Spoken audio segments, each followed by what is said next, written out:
Hey everyone, good morning and welcome back to my channel Sumi Prachi vlogs. তো আশা করছি আপনারা সবাই অনেক অনেক ভালো আছেন।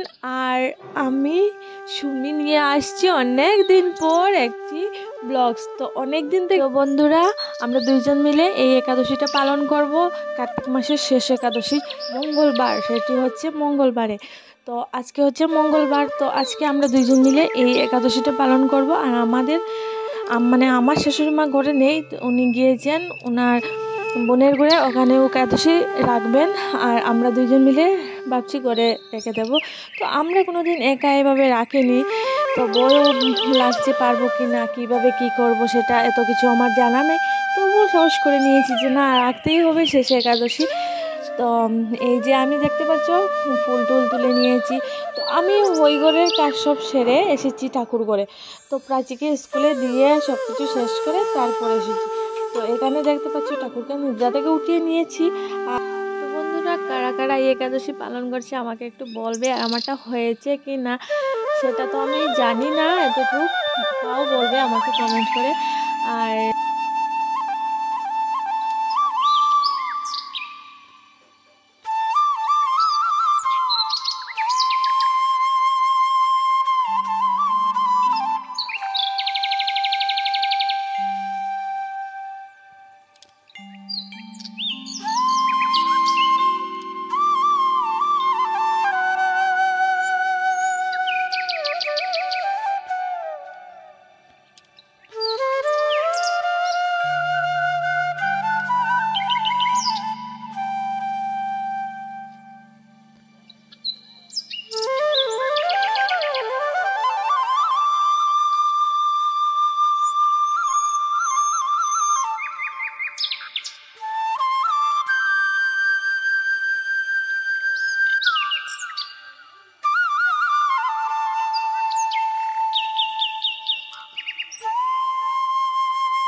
তো বন্ধুরা, দেখতে পেরেছি আমি ফল টল কেটে ঠাকুরকে ভোগ লাগিয়ে দিচ্ছি।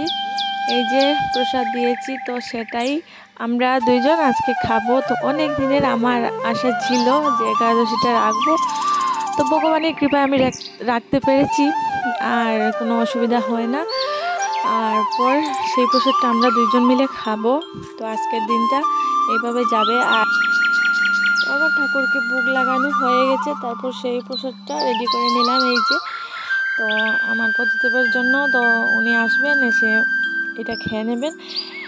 তো তারপর আমি বসে যাব খেতে। তো ওনার খাওয়া দাওয়া কমপ্লিট হয়ে গেছে, তখন আমি বসে গেলাম। তো আমি বসে বসে খাচ্ছিলাম। তো খুবই ভালো লাগছিল আজকের দিনটা কীভাবে চলে গেল। তখন বেজে গেছে প্রায় 12টা। তো আমি প্রসাদটা খেয়ে তারপর ভাবলাম কিছু একটা বই নিয়ে বসি। তো মনা তো করে নেই, তার জন্য একটু পড়তেও পারবো। আর টাইমটা যখন পেয়েছি একটু পড়ে নেই, তো ভাবলাম একটু গীতাটা এক অধ্যায় পড়ে নেই। তারপর পড়াশোনাটা কমপ্লিট করতে করতেই মনা চলে আসবে। তো বন্ধুরা, ভিডিওটা একটু শর্ট করে নিলাম। তারপর সন্ধ্যার ক্লিপটা নিয়ে নিলাম। দেখতে পাচ্ছ সন্ধ্যা আরতি করছিলাম। তারপর হচ্ছে এটা নেক্সট দিন বুধবার। তো বুধবার আমরা সকাল সকাল স্নান টান করে 9টা সাড়ে 9টার ভিতরে ছিল পান্না। তো আমরা সকাল সকাল স্নান টান করে সব কিছু সেরে এসে গেলাম। তো তুলসী মাতাকে একটু পূজা টুজা দিয়ে দিলাম। তারপর আমি ভোগ মন্দিরে গিয়ে ঠাকুরের জন্য একটু ভোগের প্রসাদ বানিয়ে নিয়েছি। আর বন্ধুরা, এত কিছু বানাতে পারিনি, কারণ একা তো ওই ঘরে সেরে তারপর এই ঘরে আসতে হয়েছে। কারণ প্রাচী সকালে বেলা ওকে সিদ্ধ ভাত খাইয়ে দিয়েছি স্কুলে। তারপর এসে ঠাকুরের জন্য এই ভোগটা রেডি করলাম। তো জানি না ভগবানের জন্য কতটুকু কী করতে পারলাম, সেটা তো আমি আর বলতে পারবো না। তারপর সব কিছু সেরে আমরা দুইজন প্রসাদ খেতে বসে গেলাম। তো আজকের জন্য এতটুকু।